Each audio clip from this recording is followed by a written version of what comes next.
వాకిటి శ్రీహరి ఈయన పేరు ఒక ప్రభంజనం ఇవాళ. ఎమ్మెల్యేగా అత్యధిక మెజార్టీతో గెలిచిన తొలిసారి మంత్రి పదవి దక్కించుకున్నారు ఆయన. సర్పంచ్ స్థాయి నుంచి మంత్రిగా ఎదిగిన ప్రస్థానం ఆయనది. వేదిక ఏదైనా, ఎన్నికలు ఏవైనా గెలవటం కాదు, అత్యధిక మెజార్టీతో గెలుపొందడం ఆయనకు వెన్నతో పెట్టిన విద్య. సర్పంచ్ స్థాయి నుంచి వివిధ హోదాల్లో పనిచేసిన వాకిటి శ్రీహరి ఈసారి ఏకంగా మంత్రి పదవిని సాధించారు. ఆయన ప్రస్థానం ఏంటో ఒకసారి చూద్దాం.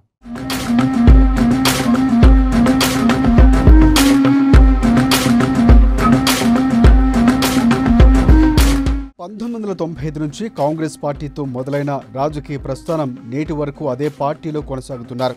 సుమారుగా 28 ఏళ్లుగా పార్టీలో విశేషమైన కార్యక్రమాలు చేస్తూ ఏఐసీసీ, టీపీసీసీకి నమ్మిన బంటుగా పేరు ప్రఖ్యాతులు సంపాదించుకున్న వైనమైనది.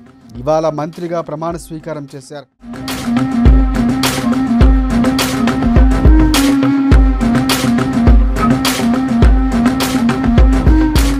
2001-2006 సంవత్సరంలో కాంగ్రెస్ పార్టీ నుంచి మక్తల్ మేజర్ గ్రామ పంచాయతీ సర్పంచ్గా పోటీ చేశారు వాకటి శ్రీహరి.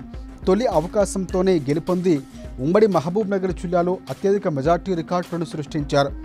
దీంతో పాటు అదే సంవత్సరంలోనే ఉమ్మడి ఏపీ సర్పంచుల సంఘం ఉపాధ్యక్షుడిగాను కొనసాగిన రికార్డు వాకటి శ్రీహరికి సొంతం. 2006-2011లో స్థానిక సంస్థల మండల పరిషత్ ఎన్నికల్లో కూడా దాసరపల్లి గ్రామం నుంచి ఎంపీటీసీ పరిధిలో పోటీ చేసి మరొక చరిత్రను సృష్టించారు.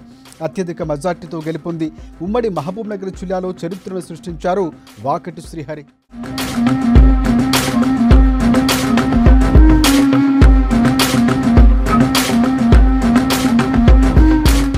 2014-2018లో మక్తల్ మండలం నుంచి స్థానిక సంస్థల ఎన్నికల్లో జడ్పీటీసీగా పోటీ చేశారు.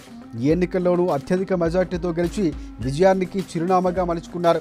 ఉమ్మడి పాలమూరు జిల్లా పరిషత్ ఫ్లోర్ లీడర్గాను ఎన్నికయ్యారు. ప్రధానంగా 1996-2001 సంవత్సరం వరకు కాంగ్రెస్ పార్టీ మక్తల్ మండలం ప్రధాన కార్యదర్శిగా, 2001-2006 వరకు ఉమ్మడి పాలమూరు జిల్లా యూత్ కాంగ్రెస్ ఉపాధ్యక్షుడిగా సేవలందించారు. 2006-2011 వరకు ఉమ్మడి పాలమూరు జిల్లా సెక్రటరీగా, 2018 నుంచి కృష్ణా జలాల సమితి సభ్యుడిగా పనిచేశారు వాకిటి శ్రీహరి.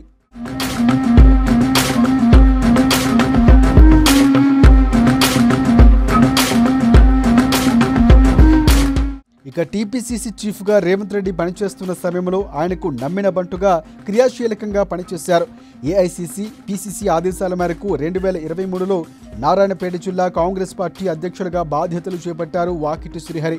ఇక ఏఐసీసీ అగ్రనేత రాహుల్ గాంధీ తలపెట్టిన భారత జోడో యాత్రను మక్తల్ నియోజకవర్గంలో విజయవంతం చేసి ఆయన ప్రశంసలను పొందారు. మక్తల్ నియోజకవర్గంలో బీసీ సామాజిక వర్గం ఓట్లు ఎక్కువగా ఉండటంతో ఆయనకు ఎమ్మెల్యేగా సీట్ ఇచ్చింది పార్టీ అధిష్టానం. దీంతో తొలిసారి ఎమ్మెల్యేగా టికెట్ రావడంతో పాటుగా సుమారు 17,525 ఓట్లతో అత్యధిక మెజార్టీతో మరోసారి విజయాన్ని ముద్దాడారు వాకిటి శ్రీహరి.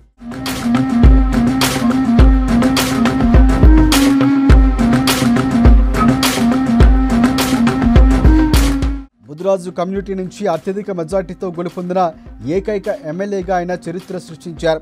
ఇక నారాయణపేట సభలో ముదిరాజు బిడ్డకు మంత్రి పదవి ఇస్తారన్న సీఎం రేవంత్ రెడ్డి తన మాటలను నిలబెట్టుకున్నారు. మక్తల్ ఎమ్మెల్యే వాకటి శ్రీహరికి మంత్రి పదవి ఇస్తూ తన వ్యాఖ్యలు నిలబెట్టుకున్నారు ముఖ్యమంత్రి రేవంత్ రెడ్డి. ఇక సుమారు 28 ఏళ్ల తర్వాత మక్తల్కు చెందిన మంత్రికి మంత్రి పదవి దక్కింది. గతంలో మక్తల్ నియోజకవర్గానికి చెందిన టీడీపీ ఎమ్మెల్యే ఎల్కోటి ఎల్లారెడ్డి వ్యవసాయ మంత్రిగా చేశారు. ఆయన తర్వాత ఇప్పుడు మరోసారి మక్తల్ నియోజకవర్గానికి మంత్రి పదవి దక్కడంపై ప్రజలు హర్షం వ్యక్తం చేస్తున్నారు.